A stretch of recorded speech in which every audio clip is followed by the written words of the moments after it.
that these particular kind of viruses that he alone on earth was the master of caused cancer.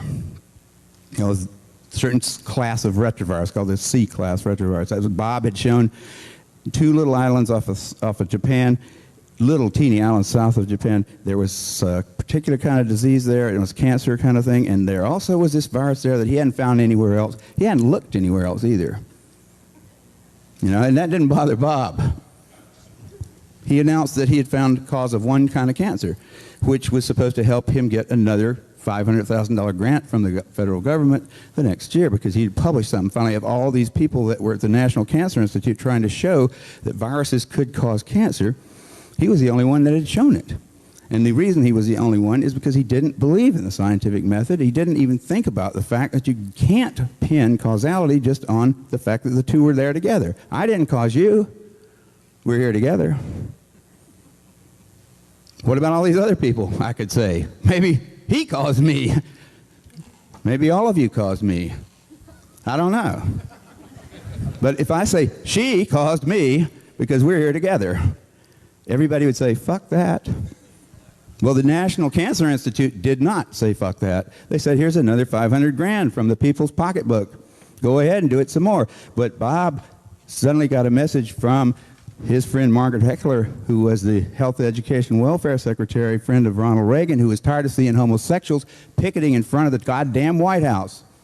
He says, every time I come to work, I start wondering if I'm one too. Get him out of here. Margaret, don't we have some kind of building down there in Bethesda where they do science? Yes, we do, Mr. President. Well, you tell them to fix it. So she did, and she went down there and she talked to Bob, and he said, I got it right here, and I also have these cool wraparound sunglasses. Let's have a press conference. So there you got Bob. And I think Alan Alda didn't, I think Nicolas Cage is better Bob Gallo, you know. Gentlemen, we found the probable cause of AIDS. Applause, applause, applause. And America, by the way, found it just a little bit before the French. As it actually turned out, because it takes a boat about 8 months to get from France to America, we hadn't heard yet that the French had actually found the virus sometime before. And Gallo announced it as though he had found it. Turns out he'd stolen it from Luc Montagnier at the Pasteur Institute, and that's now been straightened out, and Gallo doesn't get any money for it anymore, although he got a lot of money for it at first. You know, so we've already figured out, our own government has told us Gallo is a crook. He is a thief and a crook, a liar. And also they're saying, don't kiss deeply, because you might exchange Gallo's imaginary virus, which we believe in even though Gallo is almost dead. And he's been told, everybody knew that Bob was a lying bastard. Everybody who ever went to one of his meetings knew he was greedy, ambitious, and just the kind of person who might step down into some kind of crap like he did. You know, and he's already, you know, pretty much disgraced, except for the fact that he's got a lot of money from our government. But the government itself said, you can't have any more money from that, Bob, because actually it belongs to the French. You know you stole it from them. That happened, I mean, that was a court case that was not too long ago. Bob Gallo has been discredited. He stole it. He stole it, but he foisted it off on us, and we didn't think, well, it was stolen goods, man, and so we don't want it. We want to ruin our lives with his stupid concepts that they're not reasonable to call them concepts. I mean, if that virus caused anything, it causes a real simple word to understand. It means without that virus, you can't have this. That causes this, right? Well, that's a perfect situation for science to deal with. Well, let's just see if we can take that virus and nothing else and cause it. Okay, well, we could infect everybody in America and count up the bodies. But that would be a very, you know, not an economical experiment. So, but we can look back at what happens when people get it. You know, and looking back, it finds out it doesn't have any big effects. There's no way that you can write up a report that says this study right here showed conclusively or even probably that HIV was the cause of this thing, which is so complicated it's hard to call it by anything more than a three-letter word, AIDS. Is that 4? I guess it's 4. It's like it's the dumbest goddamn thing. I can't believe that you people are so stupid, you know? When I came down here I said, I'm not going to Earth again. Those people hadn't got any brains, you know? But I was sleepy because I'd been taking drugs. No, I mean, how can this planet have that kind of mentality? Because we are the same people, I think, you know, that like, well, what did we do cool? Let's see. We have good movies. We do make good movies sometimes. And we have a medical system that's a huge dragon. You know, I, being a part of it, don't ever go to it. I don't care whether I have medical insurance or not, because I don't ever partake. I like drugs, but I don't like doctors. I don't like the whole system. I think there's something very scary about people wearing white things like that, you know. It sort of reminds me of church. And I think scientists and church is something you ought to think about, because they've gotten to be sort of the same. I mean, the Catholics pulled out sort of, and the scientists have moved in. And the AIDS thing, and this is what I think, we were here in the nice summer air. Let's don't talk about disease. I mean, there's not something called AIDS. There's a lot of people with a lot of different diseases that have all been hoaxed into thinking that they've got this one terrible fatal thing, and Christine sure has it, you know. And she's going to pass it on to the rest of us. And we all do have that one. But we don't have this other stuff, whatever. Some of us have bad cough. Some of us have got funguses growing all over us. I had some funguses growing on me. If I'd have been HIV positive, but I had to turn myself in. So I've got AIDS because I got things between my toes. Then I got some Sporanox, and it cleared it up. And so I don't have AIDS. I may have HIV. I never checked. I wouldn't either. You know, I wouldn't either. I wouldn't really try to figure out if I'd ever been a member of the Communist Party either in the 50s. I would have said, I don't think I was. And I'm certainly not going to want you checking it right now because I'm applying for a job. It's the same kind of thing. It's a terribly purgative kind of a thing. And it is, and like people talked about how the test doesn't work and all that stuff. But you know, all the details about whether things work and whether it all fits together, whether hemophiliacs really have AIDS or whether they just have an immune suppression thing, whether Africa is still afloat when it should be all dead people stacking up the last of them there should be stacking up the corpses of the rest of them. Haiti should have been totally wiped out. All of us, there should be 20 million of us with AIDS by now. See, all the predictions turned out not to be true, didn't they? They still have the old beast. They also still have in California, I think, an association, a bunch of goddamn bureaucrats worried about the drought, worrying about whether my shower is going to run or not, how fast, and all, whether I can get 2.5 gallons. We got those guys at the same time as we get federal money for floods. And last time I checked the reservoirs down in San Diego, they were pretty full. But I still can't take a shower legally. You have to drill the little thing out. They put something in there, right? That's the government puts it in there to protect us from being thirsty in the year 2070.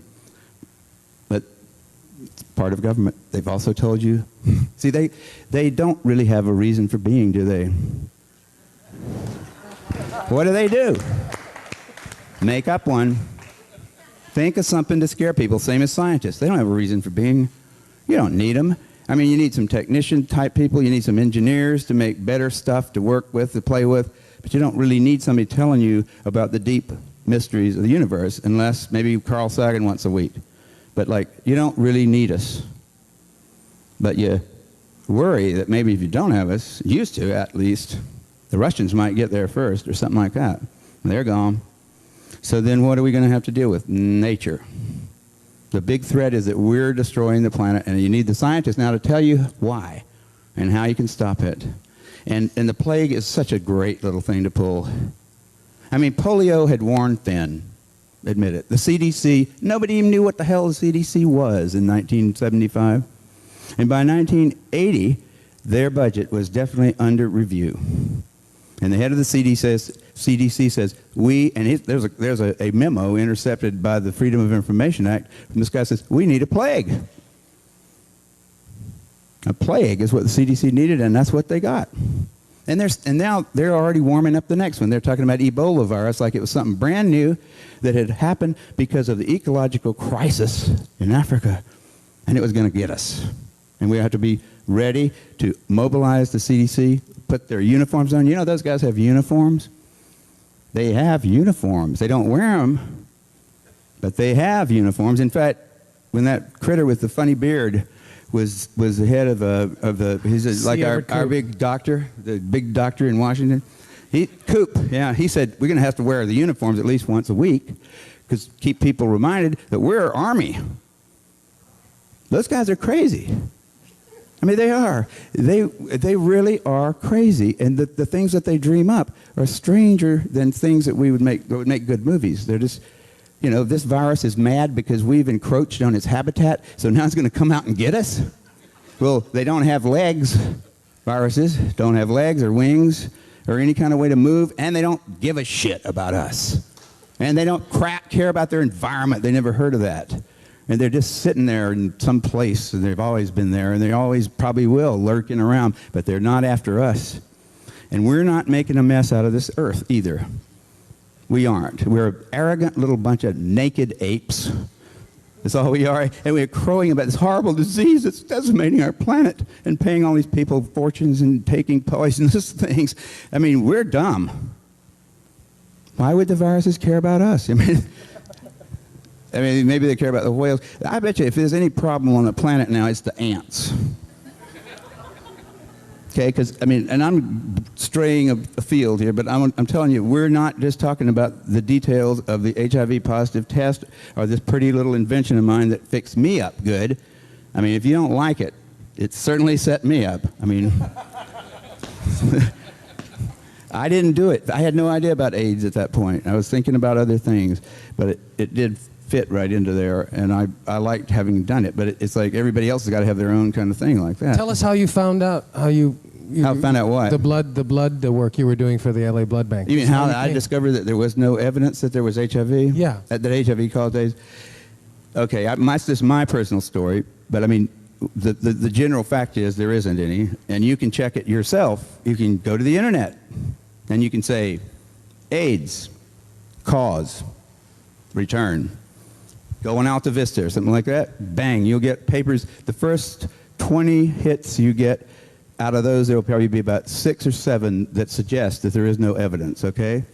There will be not a single one that suggests that there is evidence for a causal relation between those two things. Now, when I was working down the street here, it was down that way, down toward Michigan Street, a place called Specialty Labs, I was working for those guys 3 or 4 days a month, and I was setting up tests to look for viruses like HIV in the blood supply for LA. And since there were so many people in LA, there was going to be it was a pretty hard, how are you going to test all the, that's about 1,000 bottles every day. So we had put a lot of effort into it, and we'd been successful, and I was having to write that up for the people who had paid for it, which is your representative government. And I was writing this little paragraph, and I said, well, I've got to explain why we were doing it in the first place. So I said, well, HIV is the probable cause of AIDS. That was my first sentence, because I thought it was, because that's what I'd heard. And I hadn't questioned it. I just heard it. I said, well, if all these people think that's true, there's probably evidence back there somewhere that suggests it.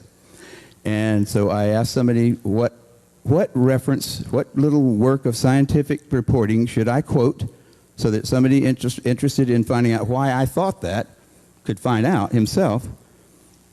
The guy said, the guy that I asked was the wrong person to ask. He said, you don't have to quote that. You don't have to say anything. Everybody knows it. I said, well, I don't know why I know it. I just know that I heard it. And in a scientific thing, it's a lot different from a movie where all you have to do is have a character say something you want to have as a fact.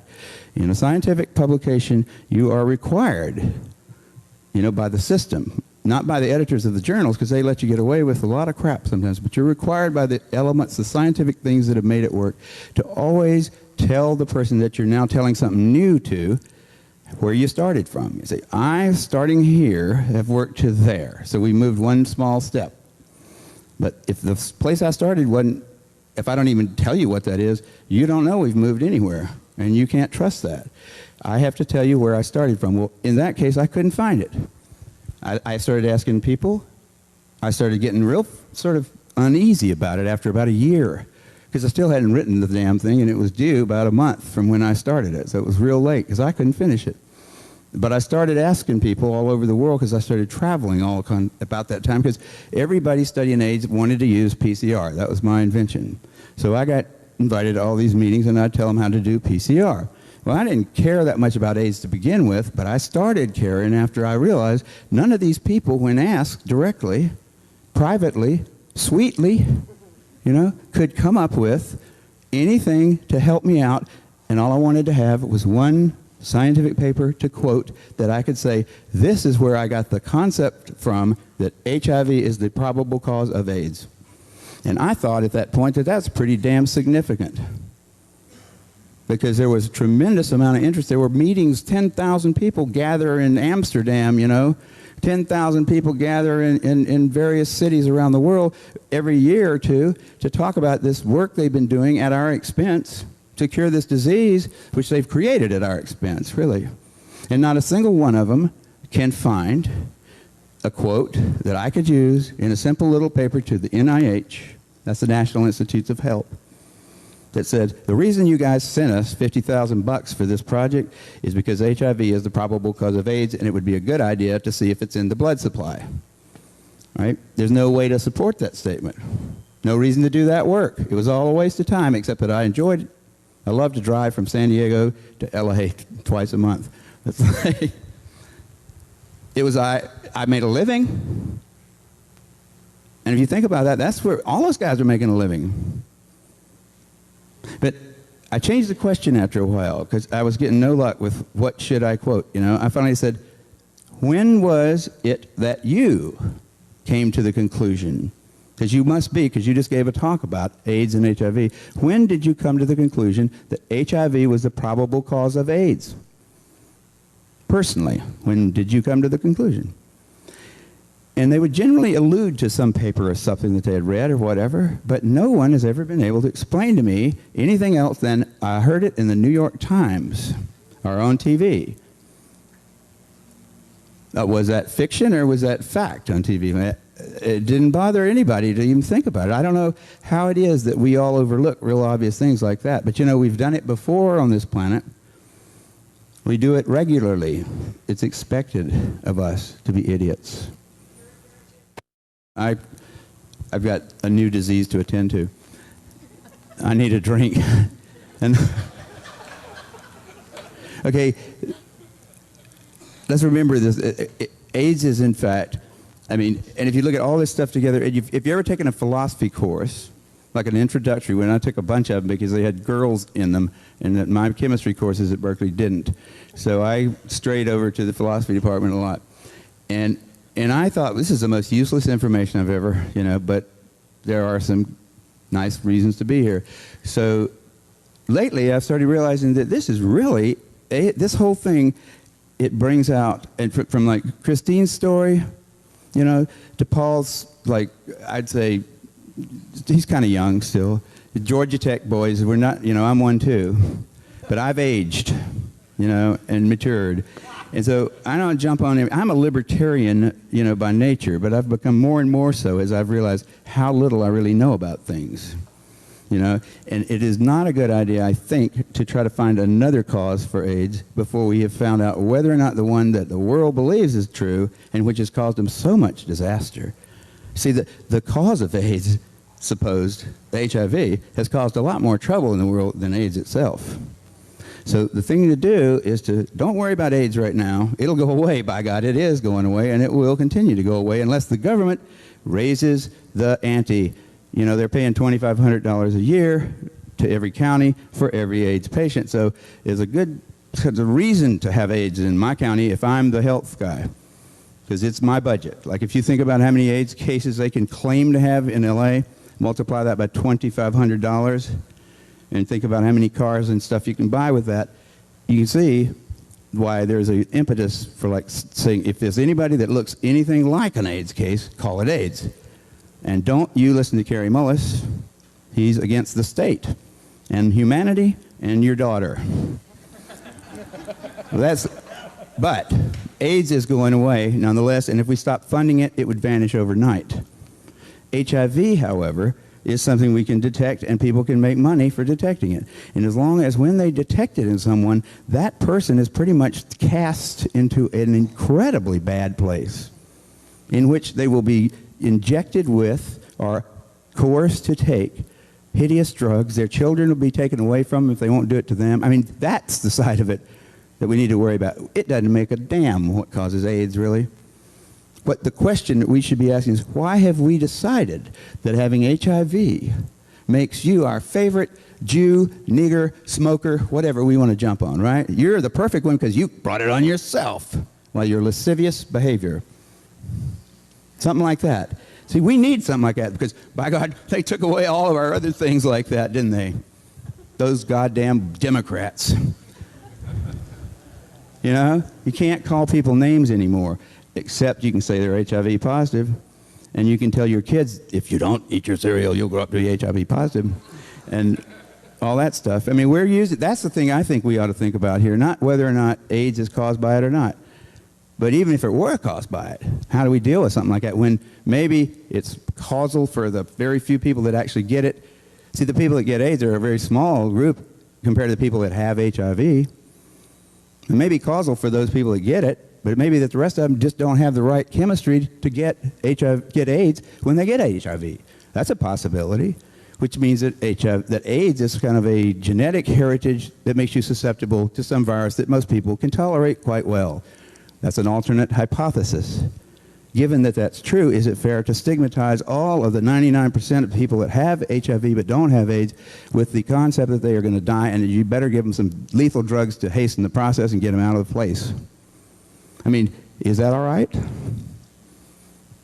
I don't know. Maybe if you're homosexual, you should just be killed right away, too, because, you know, you might have it, right? You might have it. We got to check you for it right away. Yeah? Yeah? They didn't do that to you, did they? Or you just lascivious? So am I. I hadn't had one because I don't go to them. You know, you shouldn't go to those people. You know, you go to witch doctors, they're going to put a hex on you. And if you can prove in your mind that our doctors aren't witch doctors, then look at the definition of witch doctors and see if it doesn't fit. I mean, if you want to go to those people, go ahead, but don't expect them to treat you well. You know, why would you think that they're going to treat you well? That's a neurotic claim. We all know that lawyers don't treat you well, don't we? Do you come on? My lawyer is so bad, he sends me a bill. You know? He sends me more. I mean, he tries to take me for a ride. We know that about them. We know that about ourselves. Don't lay yourself at the feet of somebody just because he puts on a white robe and makes statements in Latin. It's not that medicine doesn't have some good things going for it. They've got drugs, that's for one thing. Sometimes those are useful, but they're not made by those guys. Those guys don't even know how to write the structure of those drugs. Those are made by chemists. You know, we don't go to chemists to find out whether we should pee at the right places or have sex in this way or that, you know. Chemists don't know either. The doctors certainly don't know. I mean, we are living in a pretty weird planet here, but it shouldn't be that weird. It really shouldn't. You go to one profession to get the products from another profession. And the one profession tells you all that stuff about them. They don't know anything about them. The other one doesn't sell them to you. They sell them to those. You know? I mean, it's a funny kind of a thing going on there. A chemist who makes AZT himself can't go out and buy some to take. Same thing with any other drug. The chemists are making them. The chemists don't get to prescribe them. Why don't the doctors make them? Because they don't have the sense. They don't know how to do it. The doctors don't know how to make drugs. They buy them. And if they've got anything else, I'd like to see it. You know, what has changed? What is the difference between our medical people and witch doctors? It's drugs. Now, they don't make them. They have an economic way of like being the only people that can give them to you, and they make money out of doing that, and they act so cool, you know? But they really are a worthless bunch of bastards if you're sick. Okay, you want me to stop talking like that? Oh, okay. What do you want to know? I'm sorry. I just want to say, at this point, since it's getting long in the day, you guys have gotten an idea. If you have any questions, if you want to open any dialogue, please do so. Please know that this is an open forum. That if you have any proof that HIV does cause AIDS, please show it to me as soon as possible, or anyone else here. But other than that, this is a safety net. This is something I'm putting out because I believe that if you tell enough people will care. Enough people are good, true, and beautiful human beings. To be honest with you, I am disappointed that not more of my own colleagues, actor friends that I had invited that said, I'll be there, are not here. but one is actually David Gray. Thank you very much. And Krista Rowe. I mean, there's a bunch of you people, Apollonia, but there should be more. There should be a lot more. We should care about this because we dish this out unthinkingly to the world. And I think it is our responsibility, first and foremost, to finally go through this educational process, as uncomfortable as it is, because it's worth it. Because if what we are saying or suggesting is true, the implications are humongous. They're terrible. Then we are living in the belly of the beast, and what do we do about that? I don't want to take it sitting down. So if any of these meetings brings back one or two people, it would have been worthwhile for me to put them together, because one or two people is exactly what we literally got the last time we held one of these, and one of those people is Laura Shapiro. And I thank God we put on the event, because without Laura's help, so much necessary work would not be done, because Christine is pregnant, and Christine and Robin and the people at HEAL only have so much. We did not choose to ask you for money, nor is this a press event, because we think that the integrity of this information stands on its own. And at some point, you will be compelled to join forces in whatever way you can. At some point, you will be compelled to talk to your rich friends about this, to talk to your celebrity friends, to tell people, you know, just hear some of this stuff out. Just read this information. Just see for yourself. Ladies and gentlemen, any questions, any thoughts? Anybody want to share their experiences, or anybody have a problem with what was discussed here today? Yes, sir. Do you believe that there is a rise in, since the 80s, in immunodeficiency syndrome, whether or not all be labeled under the blanket of AIDS, or whether or not HIV necessarily be the cause of it, but that certainly there is something that is attacking the immune system and killing people, or do you believe that it's no more than is ordinary, or that has always been happening? For one thing, I've never been able to quite figure out what an immunologist is talking about when he describes the condition of having antibodies to some foreign virus as being an immunodeficiency. I mean, do they mean that you can't make antibodies anymore? Do they mean that your immune cells are dying off? If your CD4 cells are in fact useful to you, maybe they're right. Nobody has really shown that CD4 cells are necessary. So I don't even know if immune deficiency is the way I would talk about the changes in the ratios of CD4 markers on immune cells or CD8 markers. That's what they usually measure. Nobody had ever measured that before the 1980s, and nobody's ever shown that that alone really has any kind of clinical significance. It may be that they just go up and down like the tides, and it's really not something to get all upset about. As soon as somebody puts a limit on it and says, if you got less than 200 CD4 cells, you're sick, and then they start giving you drugs that kill your CD4 cells, that could have the effect of making it look like it was a bad thing in the first place. But as far as what are all those little funny diseases, like Cryptococcus and Pneumocystis carinea and Kaposi sarcoma and those kind of things that we've lumped under this term AIDS, and also uterine cancer that's been stuck under there. Except for uterine cancer, which I think was kind of like a very transparent, like the motive there was transparent. We need some more women with AIDS, right? So that was a good way to get some women. But except for that one, I say all those other things, really, the way they came about in the 80s and the late 70s were as a result of a fairly experimental lifestyle, okay? What particular aspects of that lifestyle caused them, I don't know. It's hard to figure it out. For any one of them, if you were to really pursue it and say, I'm going to figure it out, why that one? Why Pneumocystis carinea ever happened? If you could disentangle it from all the rest of them and get some research funding to try to find out why certain people die these days of Pneumocystis carinea, you probably could. It's probably just another goddamn disease. It was a result, probably, of a type of a life that had not been lived too much in the 40s and the 50s and the 60s, and probably not much ever before. Whether it was the drug use, the lack of sleep, the poor nutrition, the tremendous number of contacts with other humans, and sexual contacts is simply the least of those, by the way. The gregarious contacts of any kind with human beings will get you the flu. Okay, most viruses do not respect the gender or the genital organs of us because they're such small things and so very seldom used. They go for our lungs. Okay, I mean, that's one of the first things they made the mistake. I said, why do they think it's venereal? Because we don't know any viruses that are. And viruses, you know, they don't live here because they're fat and rich. They live here because they're lean and clever. And if you go for the genitals when you could be going for the lungs, you're a pretty dumb virus. Right? I mean, because we blow air out. You get in an elevator with somebody. You know what? The CDC wouldn't want to be saying that, but they don't have any evidence at all. Now they've said deep kissing. On the basis of one person. But the disease is real, AIDS, but it's not a disease. The fact is real that when you start having a life that pays very little attention to the stuff your mother and your grandmother would have said, you got to have this, you got to have that. You can goddamn go out and be a Democrat if you want to, but you've got to eat and you got to sleep. And they would have said, I mean, you stop doing those things, which a lot of people did. In a really large, big way. And I mean, the people that lived next door to me in Berkeley started looking real sick a few years after they started coming over to San Francisco at night to the bathhouses. And I don't think it had to do with the disease they got. I think it was because they didn't eat or sleep.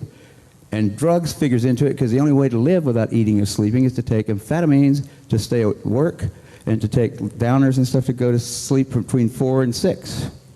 You know, and then you don't have much of an appetite, and you get skinny, and you get pale, and it's fashionable, and so it's okay. But that will lead to diseases eventually, probably, unless we're real lucky. Also, in our history, we've never had the sexual and the psychedelic revolution the way we had it in the 60s at the end of Hopefully neither one were harmful. I would rather let that alone. You know, we don't have anything saying either one of those things were bad for us. They were emotionally involving, and we see things like that big, close-up, and important. Okay? I think nutrition and sleep are the first ones. Psychedelics and television and whatever, and sex if you want to get into that. But you know, sex has been around a long time. Didn't seem to hurt us. It's in fact necessary. But the combination... It'd be bad if it turned out to be lethal, wouldn't it? Esai, Yeah. the question about increased immune suppression, certainly there's been an increase in HIV testing since the early 80s. Right now, a third of the people who develop AIDS in the United States didn't have any immune suppression or any other AIDS symptoms until they started taking AZT. So certainly that's one factor that didn't exist prior to the 1980s, the consumption of AZT, which I'm convinced is a cause of AIDS and maybe the primary cause of AIDS today. I just wanted to say, too, that something that was really revealing to me, I was at a PLUS seminar where I'm no longer welcome, sponsored by LA Shanti Foundation. And I was there learning about what it meant to be HIV positive, how long I could expect to live, and at that time they granted me 5 years.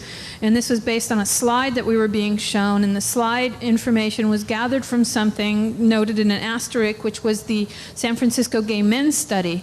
I had looked at that before I was at that seminar that day and had noted that the people who originally studied in creating this HIV/AIDS hypothesis were this group of people that had also been involved with experimental vaccines for hepatitis and had had many and concurrent venereal disease infections, had had parasitic infections, bacterial infections, amoebas, parasites, hepatitis A, B, I don't know if they were doing C back then or not, had not practiced good nutrition, had not done anything that would remotely keep them alive, and the fact that they were very, very ill, completely depleted, and on their last legs of living before anybody ever bothered to give them a diagnosis of AIDS was never mentioned until I raised my hand and said, for those of us who haven't lived like that, who haven't spent 10, 12 years on antibiotics and done crystal meth a whole lot and gotten everything with an idia or an emia on the end, what does this information have to do with us? And the doctor looked at the floor for a few seconds and said, absolutely nothing, because these are a very particular group of people that were studied to come to this HIV/AIDS hypothesis, and the mistake was very great in trying to say that everyone would become sick like they did, because they did a lot of things to make themselves sick. Yeah. Also, another thing is, what we see on television and newspaper reports as the spread of AIDS is not one criteria. In other words, before 1987, they had a different definition. So that in 1986, you had more deaths of AIDS than in 1987. It started peaking already. I think people realized the lifestyle. They closed the bathhouses. And a lot of people started taking much better care of themselves. So in order to allay the fears that this thing would be going down, or to change the impression that this was being conquered already, they changed the definition, added a whole new set of diseases, brought up the number of T cells, and all of a sudden, overnight, it doubled the amount of people that were now considered AIDS. Now, if we keep redefining this thing, including more and more diseases, in other words, growing the net larger and larger, we're not finding something that's truly growing. We're growing the criteria with which we measure. So that's not, it's deceptive. Let's, another question or comments? You guys were saying something over there. Look pretty provocative. Isa, there was a lady over here. So what you're saying is that immunodeficiency in human beings, of course, exists. I mean, it could happen to anybody, not necessarily because of their sexual partners or a drug transfusion. But then isn't there, in effect, no cure for AIDS? If it is something like because of your lifestyle or the chemicals in the water or this or that, that has beaten down an individual's immune system, and I'm not grouping anybody, not a homosexual, not a drug user, just an individual that has had their immune system so weakened because of their lifestyle, then there would not necessarily be a cure or even a place to look for a cause. But there is. It's in looking at the individual. Because what is called AIDS in one person is called AIDS in another person is a completely different thing. If you're a woman, you test HIV positive and you have a yeast infection, that's called AIDS. If you're a man and you test HIV positive and you have pneumonia, that's also called AIDS. When we're not looked at as individual people, we all get the same treatment, a toxic chemotherapy called AZT. When you're looked at in an individual, you get treatment for your pneumonia. Now, a regular normal person who's tested HIV negative receives pneumonia treatment, and they're told to go home, take a rest, take some time off work. They're not told to fill out your will, get ready to die, sign up with an AIDS organization, it's all over with, nobody's going to want to touch you again, check out. That's where the problem is we treat everybody the same. There's 30 different illnesses and conditions that are listed under the category of AIDS. AIDS is not a disease, as many people think. It's a category. Just like I was doing an analogy with someone the other day, housewares. You can't hold a houseware. You can have a blender or a dish, but there's no such thing as a houseware. There's no such thing as AIDS. There's only the blenders and the dishes and the pneumonias and the tuberculosis and all that stuff that goes in there. If you treat the person who is sick and leave alone those who have simply tested positive and well, there is no let's hope for a cure, let's wait for a cure, let's pray for a cure. The cure is here. And you can restore an immune system that has not been taken so far astray by the destruction of the bone marrow and the spleen and the liver and all that other stuff that AZT and all these wonderful drugs that AIDS organizations bring us and push on us. You can get better. There are many people who have and many people who stay well once they stop doing that. And you also need to, in a certain sense, get rid of what's in here, which causes a tremendous spiritual death. You tell somebody they're going to die, the lights go out. There's no hope for tomorrow. And every morning when you get up, I went through this. You know, my hair is falling. Oh my God, it's a cancer pimple. It's not a pimple.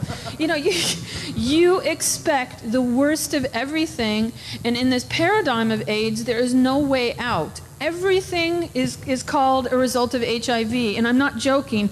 I read an article once that said a buildup of earwax is symptomatic of HIV. There's a young woman who called us the pregnancy stories. Again, I'm collecting them. This woman who called us who's pregnant and she just had her baby. We got her off AZT luckily, and the kid was actually born without the typical hole in its chest or 6 fingers, or had to be therapeutically aborted or aborted itself. The child was born and we hope it's going to be all right. In her subsequent visits to the doctor, she was told that the moles that she had developed during her pregnancy were symptomatic of HIV.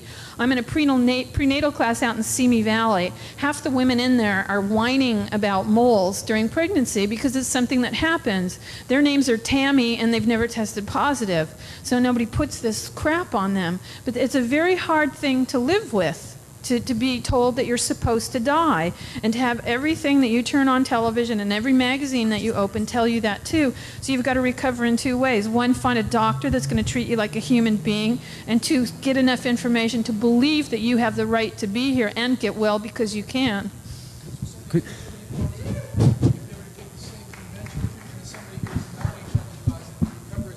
Yeah. disease as Yeah. anybody else. Yeah, somebody who's HIV positive can get over their yeast infection just like anybody else can. Somebody who's got pneumonia and is tested HIV positive can get over their pneumonia just like anybody else can. The trick is don't get into the system that pushes chemotherapy on you. A cancer patient does not get chemotherapy every day for the rest of their life.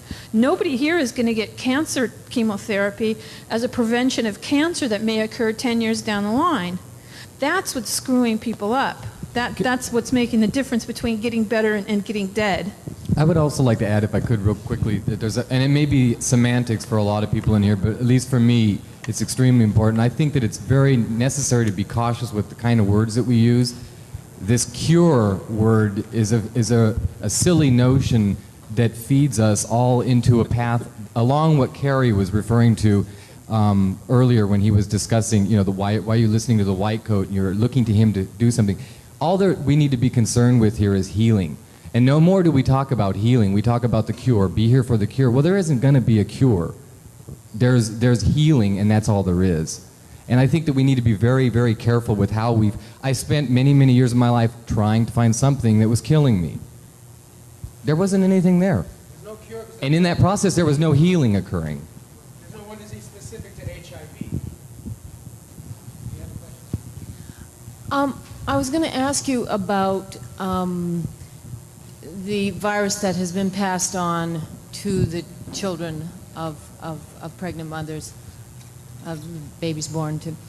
Are you saying that the treatment that they have received is what has created AIDS?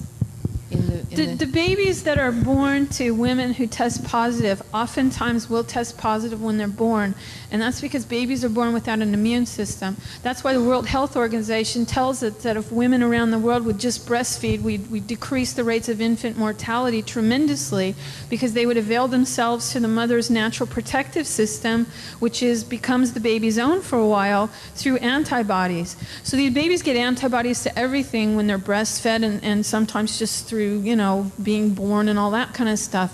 When the kids test positive for antibodies, many times they're put on AZT and other drugs that, yes, turn them into AIDS victims and kill them and deplete them. If left alone, 70 to 90% of these kids will test HIV antibody negative within the first 18 months of life as they develop their own immune system. Plus, even if they don't test HIV negative after 18 months, it's not said that that won't happen further along the way. Many children have. There's a couple who adopted a Romanian orphan, and it took her a while to start testing negative. She's fine, but she was put on AZT for a while, and it caused tremendous pain. She stopped growing. She got sick. Her hair was falling out. The usual chemotherapy She had stuff. AIDS. She had AIDS by virtue of the prescription of AZT. But it's a terrible thing when we live in a country that says, if you're pregnant, don't have a beer. Don't take aspirin. Don't take anything, and stay away from secondhand smoke, but load up on chemotherapy, because somehow that'll do you some good. And it is completely wrong. And the focus of many, many AIDS organizations is pediatric AIDS, because it's kind of a safe, warm, happy little place. It's all about babies and stuff. Well, these people are slaughtering babies is what it comes down to. Yeah, who's I mean, gonna it's really turn- sad and awful, but that's what they're doing. They're telling mothers that they have to take these drugs, and these drugs are lethal. If it's not Thursday, it'll be 2 years from now, but the kids will suffer from this. Based on, by the way, fraudulent studies by the makers. Again, we have Glaxo Wellcome, Burroughs Wellcome, testing AZT to check maternal transmission rates. Well, previously they were like 25 or 30% naturally. Then they said, well, AZT brought them down to 8.6 or 8.3%. And this is why my friend, the doctor, was faxing me this stuff, because I asked medical doctors, please, anything HIV, just show me what they show you. Well, we've got to put pregnant mothers, all HIV positive mothers, when many of them don't even pass it on. Now, what they don't tell you, which I think is unconscionable, is that vitamin A cuts it down to 7.6. Vitamin A does a better job at halting maternal transmission rates than vitamin AZT. But they can't control the patent. So guess what? You have to take the filth that they can make money off of. And I think, why aren't our politicians and media people talking about this?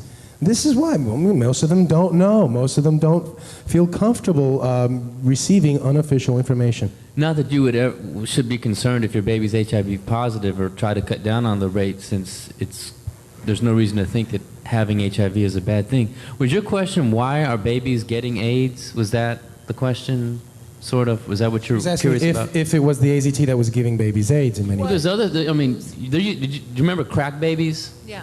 Okay, crack babies were before HIV came along. Then after HIV came along, they started calling them AIDS babies. So yeah, there's a lot of people that have severe health problems, a lot of drug users, no matter what is causing their health problems, Carrie. And I'm not suggesting that you do consume recreational drugs, by the way. What were those leaves you were eating, by the way? What's that? What were those leaves you were eating? They're right up here. Right up there. They probably have pesticides all over them. They probably wiped them. The, I was just making a point with these the people that are in these groups tend to be positive for just about every germ that you could possibly imagine. And if you look at the early AIDS studies, the AIDS babies were born to mothers, for example, that were positive for hepatitis A, hepatitis B, cytomegalovirus, herpes 1, herpes 2, herpes 3, herpes 4, everything. And then they come up with the new germ, HIV, and they're positive for that as well. So yeah, there's a lot of HIV positive babies who are sick before AZT comes along, but look at their mothers. They were drug addicts for their first 9 months after conception. So that shouldn't surprise us that babies born to mothers who take drugs are sick. There's a whole other insidious aspect to this, and we'll wrap this up as soon as I can, but let's just take Paul and myself. We go in, we get an AIDS test. They're looking for the antibodies. Well, what they're actually looking for are reactions to the proteins of the antibodies. So if you have been exposed to those proteins, your blood will say, wow, I've been exposed to P41, P26, P124, and those are the proteins that make up HIV. What they don't tell you is that those proteins don't only go to make up HIV. They go to make up other antibodies. So if you have enough other things in you, you could add up to a total that looks like HIV, either fully or indeterminate. Now, here goes back to the test. Paul and I, we go into the AIDS doctor. He takes a test. We come back with the exact same results. Each of the proteins, like half of them that go to make up HIV, are positive, and we have the exact same results. It's called indeterminate. They're not enough, not few enough, not too much. At this point, the doctor refers to the medical literature, which says because of the test's sensitivity, we have to ask you questions to make sure this isn't a false positive. Mr. Philpott, are you gay? Truthful answer? Yeah. No. Mr. Philpott, have you had lots of sexual partners? Just say no. Hell yeah. No, just say no. No. Mr. Philpott, are you married? Yeah. Mr. Philpott, do you take drugs? All the time? No, I don't take drugs. Okay, now he goes into Mr. Philpott was a false positive. Now they'll ask me, let's just say hypothetically, Isai or Can I ask the questions? Yes. Are you gay? Well, okay. For the sake of this argument, well, only on weekends. Okay, that's gay enough. Are you married? Well, no. Have you been doing drugs? Injected drugs. I used to shoot up. I used to take poppers, but So you're probably HIV positive then. There you go. The same exact results. If you're black, that adds up to it. It pushes you. This is ridiculous. But this is what you and I have allowed to go on by not testing this any further. Is there anything else? Do you guys? Is there any question in your minds about what we're saying about? Because there's a lot we haven't covered. Can I ask a question? Yes, sir. I want to ask this to Carrie. How do they misuse PCR to estimate all these supposed free viral RNAs that may or may not be there? I think misuse PCR is not quite. I don't think you can misuse PCR. Actually. No, the results, the interpretation of it. See, if you can say. If they could find this virus in you at all, and with PCR, if you do it well, you can find almost anything in anybody. It starts making you believe in the sort of Buddhist notion that everything is contained in everything else, right? I mean, because if you can amplify one single molecule up to something that you can really measure, which PCR can do, then there's just very few molecules that you don't have at least one single one of them in your body, okay? So that could be thought of as a misuse of it, just to claim that it's meaningful. But the real misuse of it is that you don't need to test for HIV. You don't need to test for the other 10,000 retroviruses that are unnamed also in the subject. See, somebody that's got HIV generally is going to have almost anything that you can test for because they have definitely been, HIV is a fairly rare virus. There's only 1 million of us out of 250, 300 million people in America that have that virus. So you have to get around, either your mother had to have it and pass it to you, or you have to really be paying a lot of attention to people that do have it and paying only attention to them and get a pretty good chance of getting it that way. It's hard to get it, but if you have it, there's a good chance you've also got a lot of other ones. Because you've been in the market for them, it's been possible for you to get a lot of. To test for that one and say that has any special meaning is what I think is the problem. Not that PCR has been misused. It's like. It's not an estimation. No, it's a really quantitative thing. It tells you something about nature and about what's there, but it allows you to take a very minuscule amount of anything and make it measurable, and then talk about it in meetings and stuff like it is important. See, that's not a misuse. That's just sort of a misinterpretation. Even after all these PCR, this quantitative PCR, that if you just get down to a basic virological count, it's still 1 in 1,000 to 1 in 10,000. HIV in 1 to 1 in 1,000, 1 in 500 to 1 in 1,000 T cells. It is. No, there's very little of what they call HIV, and what's been brought out here by Philpott and Isai already. The measurement for it is not exact at all. It's not as good as our measurement for things like apples. An apple is an apple. You know, you can get something that's kind of like, if you got enough things that look kind of like an apple and you stick them all together, you might think it's an apple.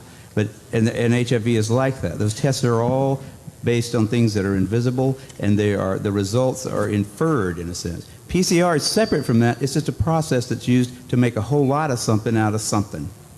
That's what Also, it is. But it's not. It doesn't tell you that you're sick, and it doesn't tell you that the thing you ended up with really was going to hurt you or anything like that. That's what it's not. So even if you believe in HIV, it can't tell the difference between virus particles or active live virus. I mean, there's a lot of questions involved in this.